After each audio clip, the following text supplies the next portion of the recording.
Hey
everyone, welcome to Live Sci-Fi Black Thursdays. I'm sorry for the delay tonight.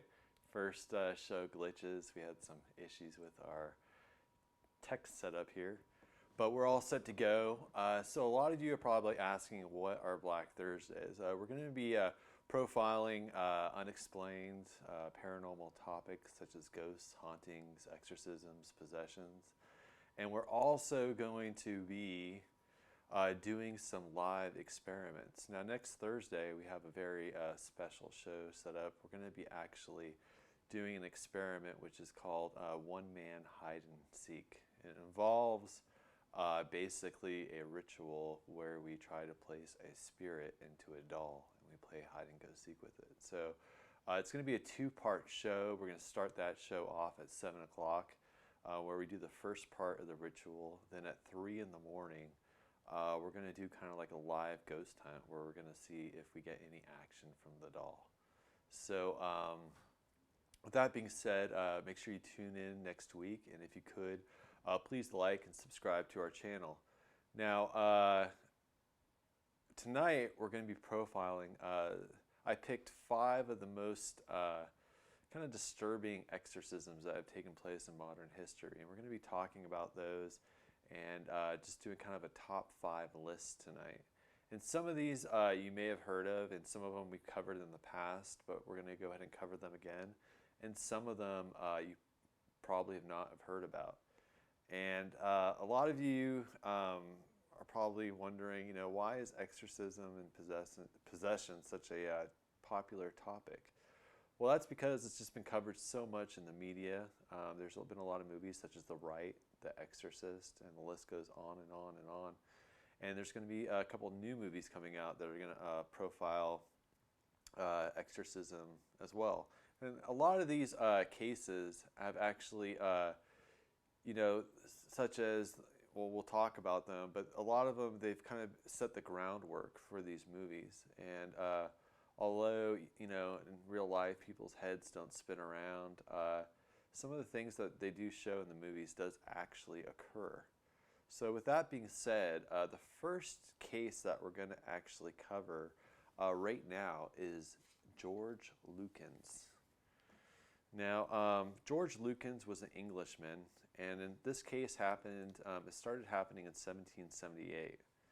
Now, George Lukens was a tailor, and he suddenly claimed to be possessed. One of the, a lot of people witnessed what they believed was a possession when they started to hear him sing in a voice that was not his own. And these witnesses were neighbors and people that lived in the city that he lived in. And they became so frightened at the time that they reached for help. They could not explain why this man was singing in these tongues.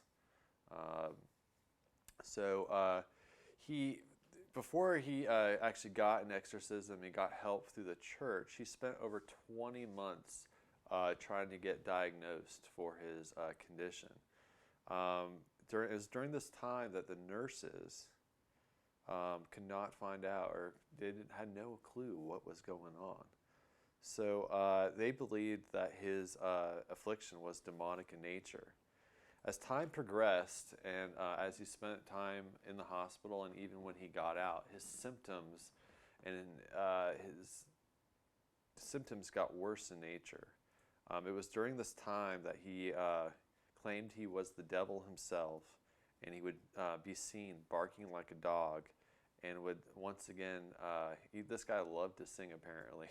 He not only sung in a voice or in a tongue not his own, but he would sing backwards.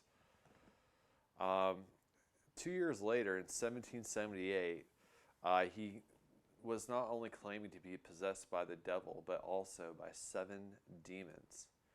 And this is like kind of like a multiple possession case, which a lot of the ones we're covering tonight are cases, where people aren't claiming to be possessed by one demon, but by multiple. Now, the Lukens exorcism, there's not much history on how long it took, but he was eventually exorcised, and it sounds kind of funny, but once he was exorcised, he claimed that he praised God and recited the Lord's Prayer, and he never had any issues ever again, which is, kind of strange. So the next case we're going to profile right now is Michael Taylor. Now, this case is kind of very strange. I couldn't believe some of the things that I kind of uncovered about this case. Michael Taylor is a very interesting case because this one did happen in recent history. It happened once again in Great Britain in a small town called Ossett. Now, he was a married guy, and he was a very devout religious person. He went to church. He went to prayer sessions and with his wife, and everything was on the up and up until he met this lady, Mrs. Robinson, who handled one of the prayer sessions that he would go to. His wife, for whatever reason, got super suspicious, and she believed that he was having sex with Mrs. Robinson. As soon as these allegations came out, and Christine's his wife, confronted Michael and Mrs. Robinson at one of the sessions, Michael began to get kind of just started to react very erratically and violently. He started to just exhibit really strange characteristics, and a lot of people that actually saw this happen when it happened out in public, the witnesses at the church believed that he was actually possessed. After months and months of erratic behavior, Michael actually consulted with a priest, and they performed an exorcism on him. And it lasted for about a day, and the priest claimed that they removed 40 demons. Now, what's really strange about this is after he was exorcised, he went home to his wife, and he killed his wife and the poor little dog that they had. Later that morning, he was found walking the streets of Ossett, covered in blood from the dog and his wife. And when the police asked him what happened, he said that he was possessed by the devil and by this murderous demon that made him do it. Now, what's kind of strange about this is that the priests, after exorcising Michael from the 40 demons, they warned him that there could still be a murderous demon inside of him that they believe that might still be in there. And so when he went to court, he actually said that he was insane, and they actually acquitted him of murder, which is by reason of insanity. So that's pretty crazy. This guy killed his wife and his dog, and he got off. So the next case is actually a South African case, and this one here is Clara Jermonta Soleil. I don't know if I'm saying her name right, but I'm trying my best here. Now, this one happened in 1906. And what's really strange about this one is that she pretty much made a pact with the devil when she was going to school. She was a student, and when she was 16, she made a pact with the devil, she claims, and reports claim. And it was soon after that she made this pact with the devil that she started to, and witnesses started to see that she was acting very strange. Now, since this being a Catholic school, they had crucifixes all around and religious artifacts. And witnesses saw her just act like, she'd be repulsed by these artifacts, and she would vomit, she'd get sick, and she just could not pretty much attend school anymore. They also saw her speak in several languages, which she had no previous knowledge of. And she also became extremely clairvoyant. And, those are often some of the characteristics of being possessed. The nuns at the school started taking care of her. And when they did, they also noticed that she started producing very animalistic sounds. And she would often levitate up to 5 feet in the air. Eventually, there were 2 priests that were brought in to perform the exorcism, and during one of the sessions, Soleil strangled one of the priests with his stole. Now, a stole is like one of those garments that the priests wear around their neck. You've probably seen them when you go to church and stuff. But the priest actually was okay, but this happened over the course of a year, all these things going on. And then one time, she was in church. They actually managed to get her into church, and one of the priests during the session, sorry, my brain fart, was reciting scripture. And the priest was, doing his thing, speaking, and then all of a sudden, all the witnesses in the crowd saw her levitate up to 5 feet in the air. And, there weren't just like 5 people in attendance. There were over 170 people that witnessed this happening. So now, the exorcism actually took 2 days to happen. And they don't actually claim that she was possessed by demons. The priests believe that she was actually possessed by dark spirits, which is kind of interesting. And there's not much more information on the actual exorcism other than it taking 2 days and that they were able to cast out these evil spirits. So our second most terrifying possession case is one of my favorites, and this is Anna Uckland, who also goes by Emma Schmidt, and she was an American. She lived in, I believe it was in Iowa, in a small town. Let me just pull that up for you, sorry. I think it was a small town in Iowa. Let me just look at my notes here. I want to make sure I don't butcher this. 1 second here. Yeah, she lived in Erling, Iowa.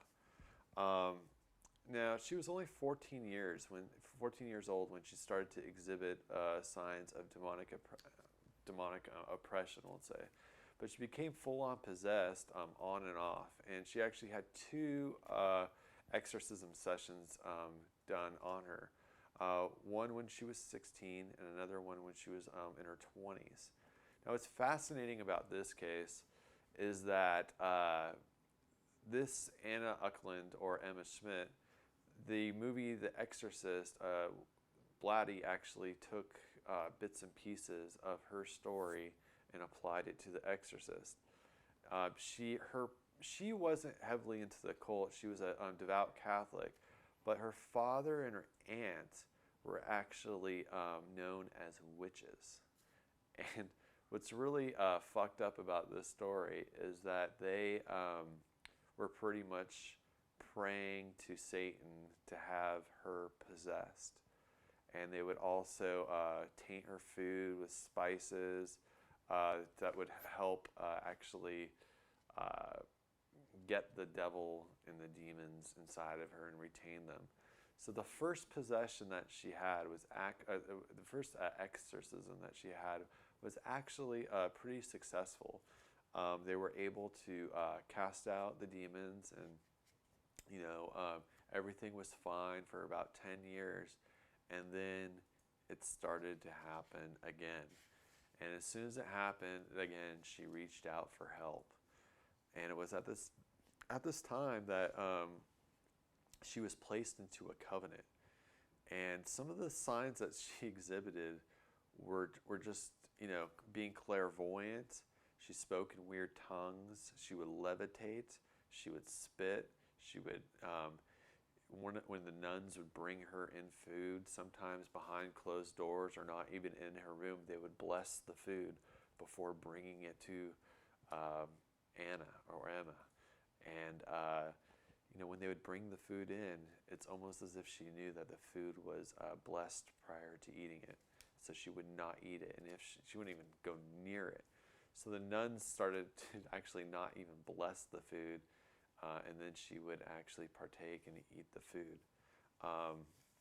Now what's really, really kind of crazy about this is that her body became so neglected and so messed up by these demonic spirits that her eyes, very similar to the next case we're going to talk about, Anna Louise Michael, her eyes started to bulge and her body started to get all messed up, and her body and her stomach at one point became so bloated and so heavy that the beds in those days were made of iron, and her body became so weighted that it actually bent the iron in the bed, and it actually it's just, anybody that's ever worked with metal knows how hard it is to bend iron rods. So her exorcism actually took place later in 1928, and it took over 23 days, and it was 3 different rituals, exorcism rituals. And then the clergy finally were able to rid her of the demons that had possessed her. Now, when she was possessed, what's interesting about this, she believed the priests were able to, when the priests do the ritual, they one of the main points of the ritual is to find out the name of the demon. And so they were able to get 2 names of demons. One was actually Beelzebub, and the other one was Judas, who is one of the, if you guys know the Bible at all, he was the person who committed suicide after screwing over Jesus. So that was interesting, and a lot of people believe that the same demons that possessed Anna Uckland were the same demons that possessed our next case, which is our number 1 case, Anna Louise Michael, or Annalise Michael. I'm really bad at saying these names here. But before we start with this case, if you want to turn down your speakers, we're going to play some of the audio from this exorcism here. It's going to last probably about 5 minutes, and then we'll finish up with Annalise Michael.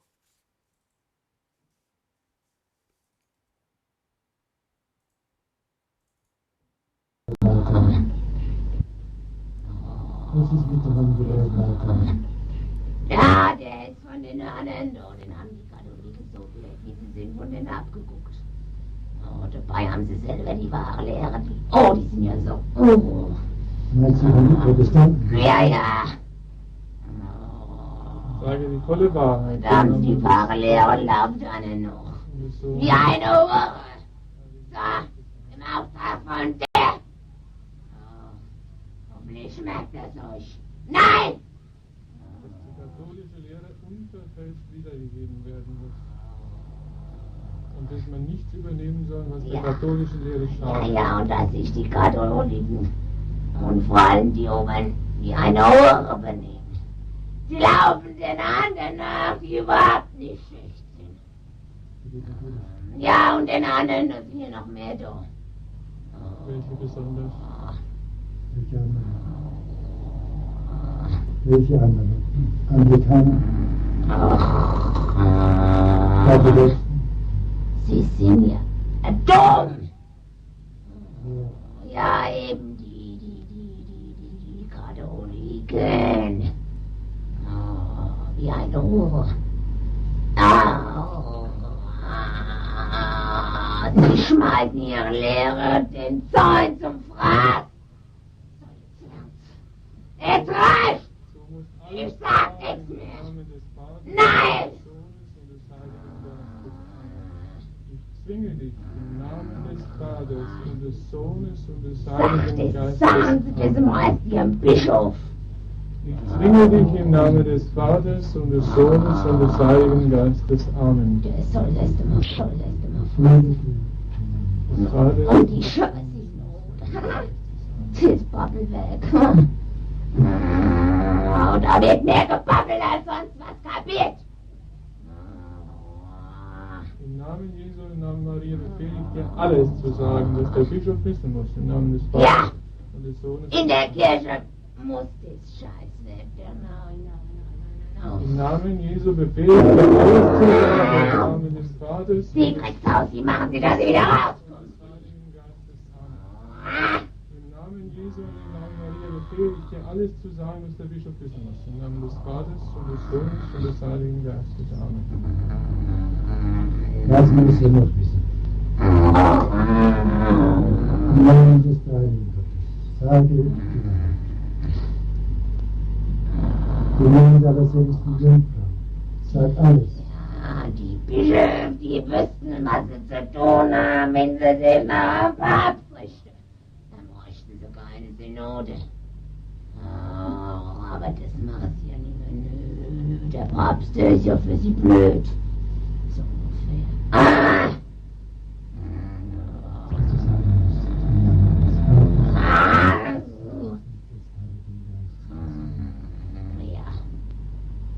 Im Namen des Vaters und des Heiligen Geistes. Ich befehle dir im Namen Jesu und im Namen Maria. Im Ich Namen soll die Botschaft von Fatim und dem Scheiß noch da oben lesen. Kapiert? Das ist mit der Hand gewählt, Alter.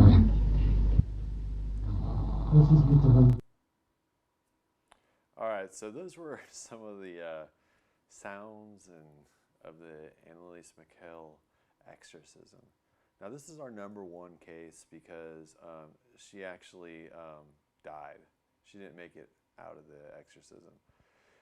It's also a very controversial case because she had a history of mental illness and also a history of epilepsy. Now, what's interesting about epilepsy is a lot of people who exhibit psychic or clairvoyant powers there's a higher percentage of those people that have epilepsy, or so that's very interesting. But I think it also opens up people to possible demonic oppression and possession. So it's very interesting. She actually she actually became possessed, a lot of people believe, in 1973. She became suicidal at this time, and like Uckland, she spurned all religious artifacts. She hated crosses, she hated Bibles, she hated the church, she hated anything that had to do with religion. And what's really disgusting is that a lot of people oftentimes would see her drink her own urine, and she would begin to hear voices. And medicine, for those that might have seen the possession of, I think it's the exorcism of Emily Rose, medicine absolutely did nothing to help her condition at all when she was going through this. It actually made it worse. And her family actually, after they met with the priest, decided it was maybe in her best interest if she stopped taking the medicine because it seemed to make her condition worse, if not the same. So,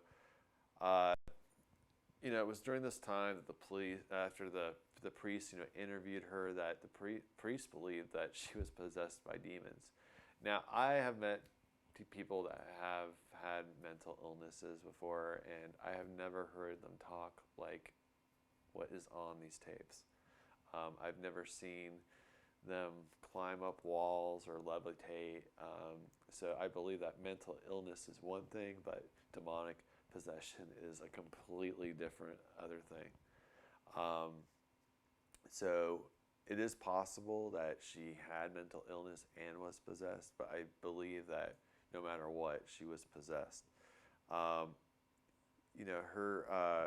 The Catholic Church at the time was very kind of nervous to take the case, so they actually rejected it the first time. And then that's when she was placed on meds. And then shortly after that, her parents and her went back to the Catholic Church, met with the priest, and they took the case. But they were doing it secretly because they didn't want it to be out in the public. It took about a year, and then she died pretty much from malnourishment. She was not eating. She was not. Her body just totally decayed. Now, they were able to get some of the names of the demons that had possessed her, but this could have been a case where it probably was a case where it was multiple demonic possession, where she had multiple demonic entities in her. And unfortunately for her, they weren't able to get them out in time, and her body just totally crumbled and pretty much fell apart. Now, she had over 70 exorcism rites performed on her in the course of 10 months. And, a lot of people consider her, some people even consider her a saint now. And hopefully she is resting in peace in heaven. That is nothing demonic. That is like some crazy kid out in the, maybe we'll get some, hopefully we'll get some weird sounds like that. But yeah, it's not paranormal, you guys. I promise you. So with that being said, what we're going to do is in about 10 minutes, we are going to have Kristen Manning on, who runs a Facebook page called Supernatural Sketches. And I've known her for over 2 years now, and she's done some amazing psychic sketches and psychic artwork, both remotely and on location. So we're going to talk about, we're going to have her on, and we're going to talk about how we work together and how she's helped other people and how she got started. And we're also going to show some of her amazing sketches and pretty much artwork of the dead. So with that being said, if you guys could please like and subscribe to the show, I would really appreciate it. I also want to say hello to the people in chat. What's up, I Whip Pussy, the Dark Zero Game, Abby Craig, Kelly, Butterfly Kisses. What's up, you guys? Oh, shit. Yeah, that's my ringer on my phone. Forgot to turn it off. But yeah, anyone who wants a shout out, just say hello in chat. What's up, Dark Zero Game, Chipper Terry, Kessel, Janet, K More Evil, Bloodshot. All I keep seeing is I Whip Pussy. Yeah, but yeah, Kessel. So everyone, you guys, what's up? If you guys could just give us about 10 more minutes, we're going to switch over to the next feed, which is on the main channel page. And please give us a like and subscribe. All right, you guys. Peace out.